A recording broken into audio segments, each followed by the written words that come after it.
Hey everyone, Golden Ninja 3000 here again. Today I'm reviewing LEGO Star Wars set number 75321, the Razor Crest Microfighter. This has 98 pieces, one minifigure, and it retails for $10 in the US, and this was released on January 1st, 2022.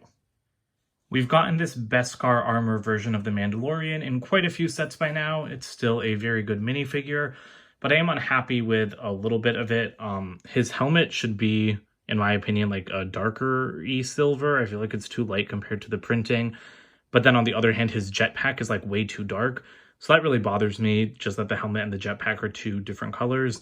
And I mean, this minifigure is really common, so I'm not going to bother to show the back printing. And of course, as always, there's just a plain black head underneath, which I think really needs to be changed by now.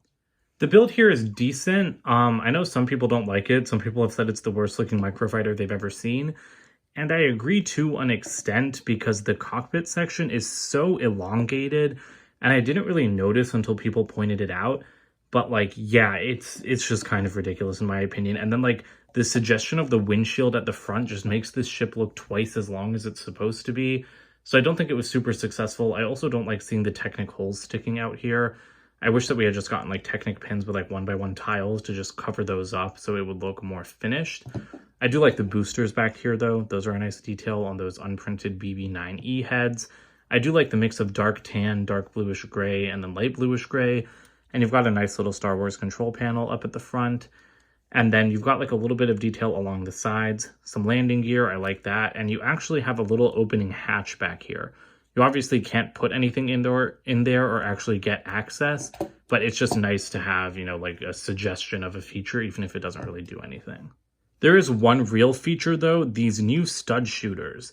Now, I wasn't sure about the looks of these, you know, when I first saw them, and now that I have it in person, I don't think I like them very much. They definitely look cooler than the old ones, so they're fine in that regard, and they have like an interesting new trigger piece, but I just think that they make the front of this ship look really fat.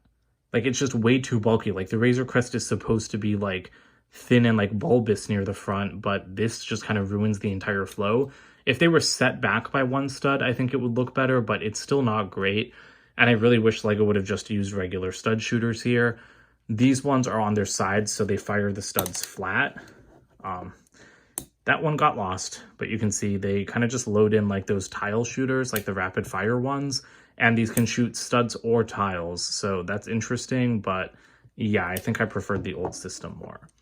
You've also got a 2x3 seating space inside the cockpit, so you can take the Mandalorian with his jetpack on, which is nice in such a small set, and he will just fit right in there. But there's no room for Grogu if you get him from another set, and I do wish this set had come with Grogu. Here are the extra pieces. This is that new trigger piece that I was talking about earlier. It's a pretty weird design compared to the one that I've gotten used to. Here's the box for this set. I actually kind of like this for some reason. It looks different from other boxes. You can see him flying away from the Jedi Temple that was seen in Season 2 of The Mandalorian. And I think it's like this stripe of tiles up here, like in Nougat, that just makes it look different to other Star Wars boxes, and I really like that. At the back, it shows the Mandalorian loading his non-existent cargo back there and the stud shooter. And the instruction manual is fairly typical. Nothing special here, except we do have a little ad at the back for some of the January 2022 sets. And another ad for the Skywalker Saga video game, which I think is hilarious because I feel like we've been seeing these ads in sets for like 2 years now, and the game just keeps getting delayed. So overall, I think that this is an okay set. I do really like Microfighters. Just, you know, having little chibi, like bite-sized versions of the ships that can still fit a minifigure is really fun to me. But I think my biggest problem with this is the stud shooters. Like, they're new, and that's cool, but they have the exact same function as something that's been around for years. Even though they're quite different from the original stud shooter, they're just a lot like the rapid fire tile shooter if it only shot one stud or one tile, and if it had a trigger instead of like a Technic beam at the back. And the stud shooters just ruin the entire look of the ship. So honestly, I would have really preferred that we get stud shooters like up here, which would have stuck up and looked weird. Like, you could even put these same pieces up there. Like, actually, now that thought has come to my mind, I kind of want to try it. Man, let's hope I don't break any pieces here.